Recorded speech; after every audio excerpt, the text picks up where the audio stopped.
Most people know George C. Marshall as the man whose name is on the plan that rebuilt Europe after World War II.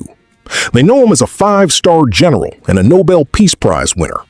But what most people don't know is that Marshall was the silent architect of the entire American century, a man who stayed in the shadows while he built the most powerful military machine in human history. Today, we're looking at the unseen achievements of the man Winston Churchill called the true organizer of victory. The first thing you have to understand about Marshall is his radical honesty. In 1938, he was just a brigadier general in a room with President Franklin D. Roosevelt and the top military brass. The president proposed a plan to build thousands of planes, but almost no infrastructure to support them. Everyone in the room nodded in agreement, trying to please the commander-in-chief. When FDR asked Marshall what he thought, Marshall looked him in the eye and said, "Mr. President, I am sorry, but I don't agree with that at all." Everyone thought his career was over. Instead, FDR realized he was the only man who wouldn't lie to him. A year later, Marshall was promoted over 34 more senior officers to become chief of staff. When Marshall took over, the U.S. Army was ranked 19th in the world, right behind Portugal. It was a collection of horses and bolt-action rifles.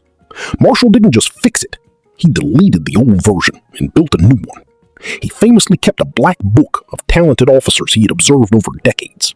In a move that would be considered ruthless in any corporate boardroom today, he purged hundreds of aging, ineffective colonels and generals, replacing them with his young lions, men like Dwight Eisenhower and Omar Bradley. He wasn't looking for friends, he was looking for results. But Marshall's greatest sacrifice is one almost no one talks about. His lifelong dream was to lead the Allied invasion of Normandy, the D-Day landings. It was the most prestigious command in military history. Roosevelt told him, "I didn't feel I could sleep at ease if you were out of Washington." Marshall didn't argue. He didn't lobby. He stayed in his office and handed the glory of D-Day to his protege, Dwight Eisenhower. He chose the success of the mission over his own place in the history books. Even after the war, his work wasn't done. While other generals were writing memoirs and cashing in on their fame, Marshall was tasked with saving a starving, broken Europe.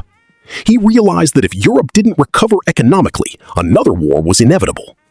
The Marshall Plan wasn't just a charity project. It was a masterclass in grand strategy. He convinced a skeptical American public to send billions of dollars to their former enemies to ensure long-term global stability. It worked so well that he became the only career soldier to ever receive the Nobel Peace Prize. Marshall never wore his medals. He never gave a single interview for a biography during his life. He believed that a leader's ego was the greatest threat to their organization. He once said, "There is no limit to the amount of good a man can do if he doesn't care who gets the credit." That is the Marshall Blueprint: absolute candor, ruthless efficiency, and total selflessness.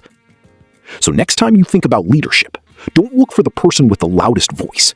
Look for the one building the system that makes everyone else look like a hero. Which of Marshall's traits is missing in today's world? The honesty to tell the boss they're wrong, or the discipline to give away the credit? Let us know in the comments. Subscribe to Top Tier Bios for more briefings on the world's elite leaders.